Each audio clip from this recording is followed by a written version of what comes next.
राधे राधे। माघ का महीना अत्यंत पुण्य फलदायी होता है। इस महीने में किए गए धार्मिक कार्यों से हमारे जीवन में सुख शांति में वृद्धि होती है। माघ के महीने की कृष्ण पक्ष की एकादशी को षटतिला एकादशी कहा जाता है। इस एकादशी में तिल का 6 प्रकार से प्रयोग किया जाता है, इसलिए इसे षटतिला एकादशी कहते हैं। माघ के महीने में भगवान विष्णु और माता लक्ष्मी जल में निवास करते हैं, इसलिए इस महीने में स्नान का विशेष महत्व है। इस महीने प्रातःकाल सूर्योदय से पहले उठकर हमें स्नान ध्यान करना चाहिए। भगवान सूर्य को अर्घ्य समर्पित करना चाहिए। भगवान विष्णु और माता महालक्ष्मी की श्रद्धा विश्वास के साथ पूजा करनी चाहिए। षटतिला एकादशी पर तिल का विशेष महत्व रहता है। इस दिन हमें 6 प्रकार से तिल का उपयोग करना चाहिए। नहाते समय हमें तिल डालकर स्नान करना चाहिए। भगवान को नहलाते समय उनके जल में भी तिल डालकर उन्हें स्नान कराना चाहिए। तिल का उपटन भगवान को लगाना चाहिए। तिल का भोग भगवान को अर्पित करना चाहिए। दान देते समय तिल अवश्य दान में देना चाहिए। साथ ही भगवान का जब हम हवन करते हैं तो उसमें हमें तिल से 108 आहुतियाँ देना चाहिए। ऐसा करने से भगवान विष्णु और माता महालक्ष्मी अत्यंत प्रसन्न होते हैं। षटतिला एकादशी पर व्रत रखने वाले को कथा जरूर सुनना चाहिए, क्योंकि कथा सुनने से व्रत का पूर्ण फल प्राप्त होता है। जो व्रत नहीं रखते हैं वह भी कथा सुनते हैं तो उससे उन्हें वही फल प्राप्त होता है जो व्रत करने वाले को होता है। एक समय दालभ्य ऋषि ने पुलस्त ऋषि से पूछा कि हे महाराज, पृथ्वी लोक में मनुष्य ब्रह्म हत्या आदि महान पाप करते हैं, पराये धन की चोरी करते हैं तथा दूसरे की उन्नति देखकर ईर्ष्या करते हैं। साथ ही अनेक प्रकार के बुरी संगतियों में फंसे रहते हैं, फिर भी उनको नरक प्राप्त नहीं होता। इसका क्या कारण है? वे न जाने कौन सा पुण्य करते हैं जिससे उनके पाप नष्ट हो जाते हैं। यह सब कृपा पूर्वक आप मुझे बताने की कृपा करें। पुलस्त ऋषि बोले, हे महाभाग, आपने मुझसे अत्यंत गंभीर प्रश्न पूछा है। इससे संसार के जीवों का अत्यंत भला होगा। इस भेद को ब्रह्मा, विष्णु, रुद्र तथा इंद्र आदि भी नहीं जानते, परंतु मैं आपको यह गुप्त तत्व अवश्य बताऊंगा। उन्होंने कहा कि माघ मास लगते ही मनुष्य को स्नान आदि करके शुद्ध रहना चाहिए। इंद्रियों को वश में कर काम, क्रोध, लोभ, मोह, अहंकार, ईर्ष्या तथा द्वेष आदि का त्याग कर भगवान का स्मरण करना चाहिए। पुष्य नक्षत्र में गोबर, कपास, तिल मिलाकर उनके कंडे बनाना चाहिए। उस दिन मूल नक्षत्र हो और एकादशी हो तो उसे अच्छे पुण्य देने वाले नियमों को ग्रहण करें।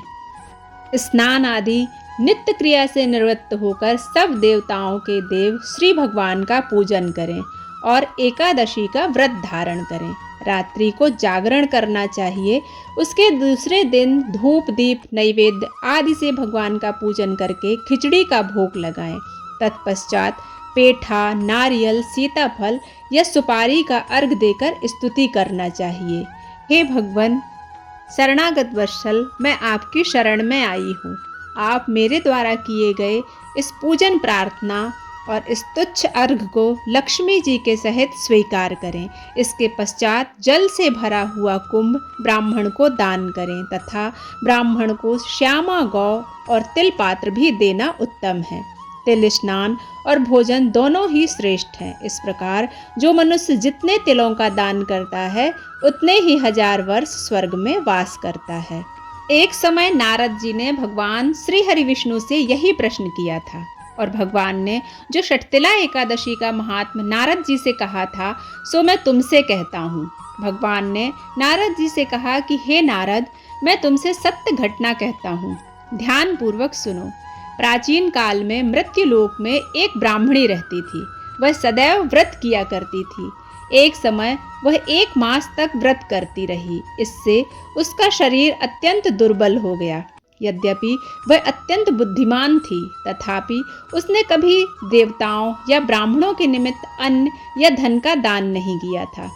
इससे मैंने सोचा कि ब्राह्मणी ने व्रत आदि से अपना शरीर शुद्ध कर लिया है, अब इसे विष्णु लोक तो मिल जाएगा, परंतु इसने कभी अन्न का दान नहीं किया। इससे इसकी तृप्ति होना कठिन है।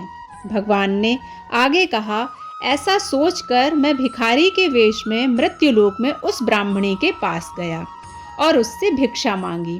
तब ब्राह्मणी बोली, महाराज किस लिए आए हो? मैंने कहा, मुझे भिक्षा चाहिए। इस पर उसने एक मिट्टी का ढेला मेरे भिक्षा पात्र में डाल दिया। मैं उसे लेकर स्वर्ग में लौट आया। कुछ समय बाद ब्राह्मणी भी शरीर त्याग कर स्वर्ग में आ गई। उस ब्राह्मणी को मिट्टी का दान करने से स्वर्ग में सुंदर महल मिला, परंतु उसने अपने घर को अन्न आदि सब सामग्रियों से शून्य पाया। घबराकर वह मेरे पास आई और कहने लगी, हे भगवान, मैंने अनेक व्रत आदि से आपकी पूजा की, परंतु फिर भी मेरा घर अन्न आदि सब वस्तुओं से शून्य है। इसका क्या कारण है? इस पर मैंने कहा, पहले तुम अपने घर जाओ। देव स्त्रियां आएंगी तुम्हें देखने के लिए। पहले उनसे षटतिला एकादशी का पुण्य और उनसे विधि सुनो, तब द्वार खोलना। ऐसे मेरे वचन सुनकर वह अपने घर गई। तब देव स्त्रियां आईं और द्वार खोलने को कहा, तो ब्राह्मणी बोली, आप मुझे देखने आई हैं, तो षटतिला एकादशी का महात्म्य मुझसे कहो। उनमें से एक देव स्त्री कहने लगी कि मैं कहती हूँ। तब ब्राह्मणी ने षटतिला एकादशी का महात्म्य सुना। तब द्वार खोल दिया। देवांगनाओं ने उसको देखा कि न तो वह गंधर्वी है न आसुरी है, वरन पहले जैसी मानुसी है। उस ब्राह्मणी ने उनके कथानुसार षटतिला एकादशी का व्रत किया। इसके प्रभाव से वह सुंदर और रूपवती हो गई और उसका घर अन्न आदि समस्त सामग्रियों से युक्त हो गया। अतः मनुष्यों को मूर्खता त्याग कर षटतिला एकादशी का व्रत और लोभ न करके तिलादि का दान करना चाहिए। इससे दुर्भाग्य, दरिद्रता तथा अनेक प्रकार के कष्ट दूर होकर मोक्ष की प्राप्ति होती है। इस कथा को सुनने से भगवान विष्णु और माता महालक्ष्मी की कृपा हम पर सदैव बनी रहती है। इस दिन जो भी व्रत करता है उसका घर अन्न धन वस्त्र से भरा रहता है। अगर आपको यह वीडियो पसंद आता है तो आप इसे लाइक करें, शेयर करें और सब्सक्राइब करना बिल्कुल ना भूलें। मिलते हैं नए वीडियो में, तब तक के लिए राधे राधे।